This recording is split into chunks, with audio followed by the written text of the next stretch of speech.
Hello, I'm Crickets, and welcome back to I Have a Story. I guess I've been talking about a kid in my childhood that made my childhood quite, I guess we'll call it interesting. Might as well get the story out of the way. It's a beautiful morning here, and thought I'd share some different scenery and view and flowers. I don't know how well these will show up on the screen or not, but boy, it sure is pretty. So when I was a kid, it's amazing that we grew up in a neighborhood of hundreds of houses, and there was only a handful of kids to play with. Looking back, it's something that really surprises me thinking about it now.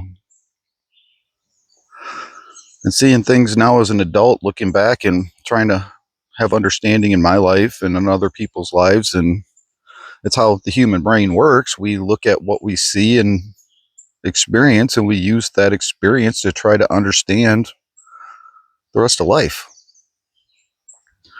And I talked about my brother and my dad and our situation with my mom and what destroyed our family. Don't know, but it was devastational and destroyed our family. And I can only say that seeing that my brother was treated differently than my sister and I, that something happened and it destroyed our family. I'll link a video here to explains my family and what took place there. And when I tell this story, you'll see how I see a correlation between the two. So my friend that I grew up with, and as kids, we're not told everything. We just told the basics, I guess you could say. But he was the prodigy of his mom being raped. He was not, I mean, I don't even know what word you put on this. He was not normal by any means and did not act normal. But he also didn't get any attention from his parents. And same thing like with my brother. His two brothers, which were shared parenting with his mom and dad, they were treated differently than he was. His parents spent time with his two brothers and not him, and treated him totally different. But at the same time, he was totally different. Oh, these flies are going, get away from me. Maybe I should have taken a shower before I came out here. So my friend, growing up, the things he did were just totally off the wall. Well, I'm going to guesstimate we were probably roughly take about 13. This would have been roughly, give or take, around 1989. His mom had a brand new Ford Aerostar minivan. She parked in the driveway, and I pull up one day on my skateboard and pull into the driveway, and there he is with the hood open, underneath the hood, just ripping every wire, everything he could out from underneath the hood and just throwing it over his shoulder. I shouldn't have used that arm. That shoulder still, I don't know what's going to happen with it. But he's just sitting there chucking the stuff over his shoulder, and he always had this cackle, that evil cackle. I can't even, and I won't even try to do the cackle myself because I can't. But he always had this cackle that he'd always getting in trouble and cackling. But it also shows how much attention his parents gave to him. And I see things like this now as a child, in our childhood and in children. It's a way of kids seeking attention, and parents aren't giving their kids attention. That's why they're acting out like this. That's why I acted out as a kid, because I wanted my dad to spend time with me, but he wouldn't. All he would do is beat us and abuse us and belittle us and talk down on us. So I can totally see a correlation between the two. And this is a kid that, as a kid, his parents put motion sensors up in his bedroom so that if he sat up in bed, it would alert them, because he'd sneak out at night. He'd get in trouble. I remember one night we snuck out. I couldn't sneak out of my parents' house. My parents had us on. It was like a prison in my house. So I just spend the night at people's houses, and my parents had no clue what was going on or who we were hanging out with or what we were even doing. I'd go spend the night at friends' houses, and we'd go sneak out. And one time he's sitting on the bridge on 475. There's a bridge right by DeVilbiss High School that crosses over 475, which is an interstate. And he decided to gather up some beer bottles that we found walking around the neighborhood and go sit on that bridge and chuck them off the bridge at cars going underneath us.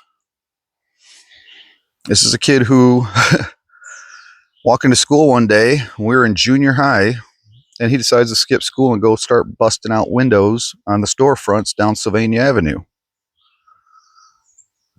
There's oh, some of the stories are funny. We're sitting in his bedroom, the group of us kids are sitting in his bedroom one night and one evening, and his parents weren't home.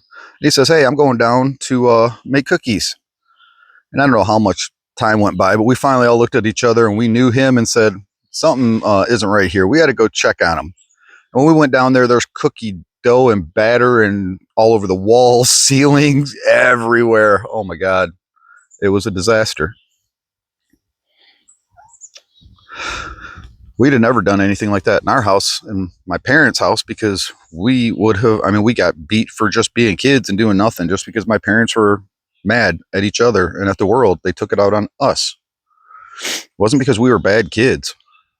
Everywhere we went, we heard, these are the greatest kids we ever seen. And then we get home and get beat. But his parents didn't punish him like that.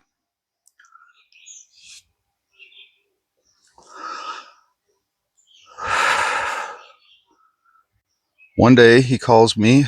He made it home. And he calls me on the phone. "Hey, you got to help me go find my teeth." Now, he got hit by a car. Supposedly, the story was he got hit by an ice cream truck, which doesn't make any sense because he was sledding down a hill, which meant it was wintertime. So, as kids, we can't always get and understand the stories that just don't seem to make any sense. Supposedly, as a kid, he got hit by an ice cream truck when he was sledding down a hill. I don't know exactly what happened there, but he did get hit by a car, and apparently that really made him a different person too. But he lost his front teeth. So one day he calls me up, "Hey, you got to help me go find my teeth. I lost them." "What do you mean you lost them?" "Well, walking home from school," and we were in high school at this time. This is our freshman year of high school. There's a place called Schrader Tire on Sylvania Avenue, right on the corner of the railroad tracks, which those railroad tracks, there's some stories to tell about that too. So there was across the street, the Schrader Tire had a parking lot. Just that's all it was a parking lot that they'd park their trucks and semis and equipment. So he told me he climbed up, one of the back doors were open on the semi trailer, and he climbed inside to take a dump. And he set his teeth down inside the trailer, knocked over whatever he set his teeth down on, and lost his teeth. So then I went up there with him to try to find his teeth, and we got caught. And I remember it was so funny. The people came in, one of the workers that Schrader Tire found us out there in the back of the truck, in the back of the semi trailer. And "Hey, what are you guys doing back there?" And my friend looks at him and goes, "I'm looking for my teeth." And he does his cackle. And he has no front teeth. Then the guy looks over and said, there was a freestanding, I don't know if I've ever seen one before. It just had a flat platform, solid base. It was a forklift that sat on the back of the trailer and picked stuff up and moved it in and out of the trailer. Well, somehow he managed to push it off the back of the trailer, and it was stuck in the ground with the fork sticking straight in the ground and the rest of the unit standing straight up.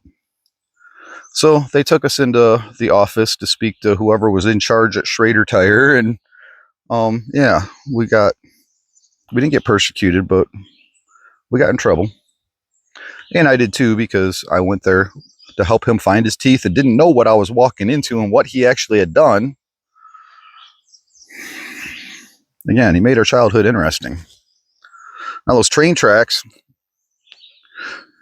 we used to ride that train to school. Imagine that today. Kids that walk to school several miles to high school. And there's a train track that ran from our neighborhood all the way to the neighborhood where our high school was, right just a block away. So we used to jump on that train and ride it to school if it was coming in the morning, whenever we could catch it. Then we used to play capture the flag, whoever could get the flag off the back of the train. I remember one day he's on the train and he jumps off, and it was just like out of a cartoon. He jumps off and pow, arms and legs straight out, right into a sign, and did the whole legs and feet, arms spread, pole right in the body. Oh, it was hilarious. We thought that was just hilarious. So this was part of, I mean, looking back and trying to figure out and understand and try to be a better person myself with the understanding and knowledge that I can gain from these life experiences, to be a better parent, to be a better person, to share these stories so you can do the same. He was one that definitely made our childhood interesting. And I mean, daily basis, there was just unbelievable things that he would do that just made it interesting. But again, we got in trouble with some of it too. So there, I thought I'd share some of that story, of my childhood and person that was in it that really made our childhood quite interesting. Yeah, them flies are getting crazy, aren't they, bubbies? Yes, they are.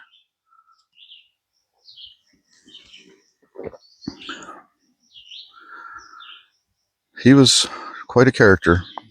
And I'll share another link here. I'll put them in at the end of the video too, because it's easier just to go to the end of the video after you're done watching than try to scroll back through and click on links. I've tried doing that and trying to find the links in the middle of a video. It's better to have them at the end. But yeah, this was a person who really made childhood interesting and still decided as an adult he wanted to mess with me after my house burnt down.